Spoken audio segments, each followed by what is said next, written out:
Hey boys and girls, I've decided to make a little video for you guys today to go over our new spelling words, list 26.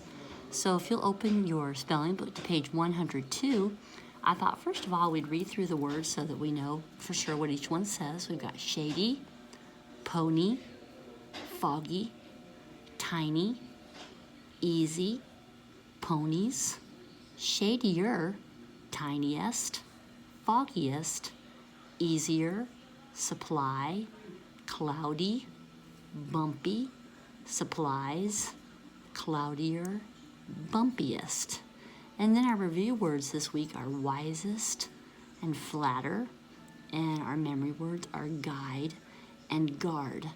And I thought this was pretty cool timing that this week's words really went along well with our recent language chapter about adjectives and adverbs.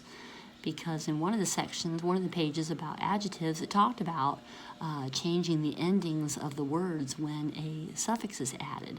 And that's exactly what this list is about. In fact, you'll see here at the top of the page where you always can find the description of what this list is about. It says when a word ends with a consonant plus a Y, change the Y to I before adding a suffix that begins with an E.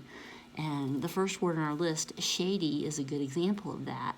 In fact, you can see it really a little bit better here. Of course, this is my copy that has all the answers in it. So you can start writing the answers if you want to.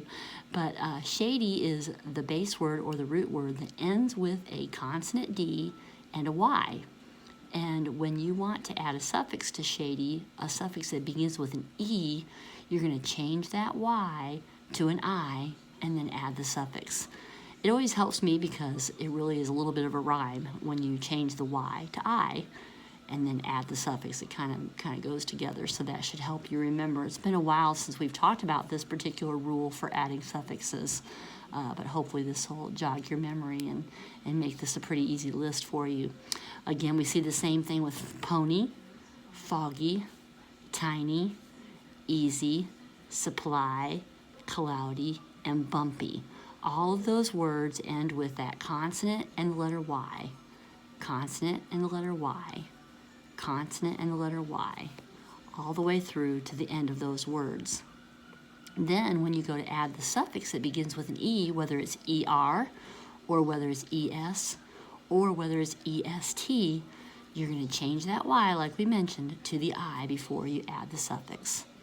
So I hope that makes this list a little bit easier for you as you study and get ready for the test later on in the week, and as you do the workbook pages. Just wanted to go over those with you and make it a little more clear. And you guys are doing great. Last week's spelling tests were awesome. And of course we get a little break after this week because next week is spring break. But just a little reminder of what these words are like, and if you have any questions, of course, just send me a note on our LMS and I'll be waiting to find it. Thanks, boys and girls.